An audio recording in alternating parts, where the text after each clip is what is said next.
దేవునికి మహిమ కలుగును గాక. మన ప్రభువును రక్షకుడైన యేసుక్రీస్తు నామంలో అందరికీ వందనములు. ఈరోజు పరిశుద్ధ గ్రంథంలోని వాక్య పఠనము యెషయా గ్రంథము 49వ అధ్యాయము 1వ వచనం నుండి 13వ వచనం వరకు. ద్వీపములారా నా మాట వినుడి, దూరముననున్న జనములారా ఆలకించుడి. నేను గర్భమున పుట్టగానే యెహోవా నన్ను పిలిచెను. తల్లి నన్ను ఒడిలో పెట్టుకొనినది మొదలుకొని ఆయన నా నామము జ్ఞాపకము చేసుకొనెను. నా నోరు వాడిగల ఖడ్గముగా ఆయన చేసి ఉన్నాడు.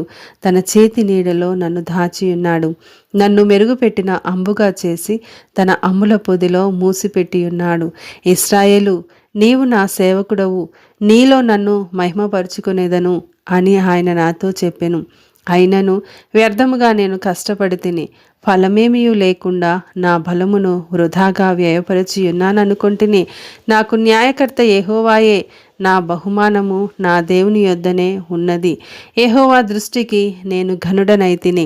నా దేవుడు నాకు బలమాయను.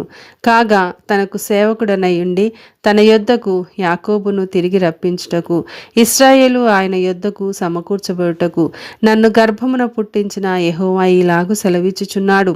నీవు యాకోబు గోత్రపు వారిని ఉద్ధరించినట్లును, ఇశ్రాయిల్లో తప్పింపబడిన వారిని రప్పించినట్లును నా సేవకుడవైయుండుట ఎంతో స్వల్ప విషయము.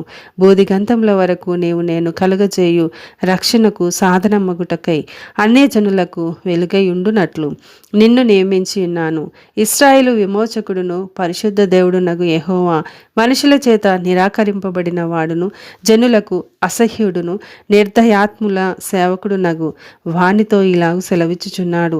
యెహోవా నమ్మకమైన వాడనియు, ఇశ్రాయేలు పరిశుద్ధ దేవుడు నిన్ను ఏర్పరచుకున్ననియు రాజులు గ్రహించి లేచెదరు, అధికారులు నీకు నమస్కారము చేసెదరు. యెహోవా ఇలాగు సెలవిచ్చుచున్నాడు. అనుకూల సమయమందు నేను నీ మొర ఆలకించి నీకు ఉత్తరమిచ్చి తిని, రక్షణ దినమందు నిన్ను ఆదుకొంటిని.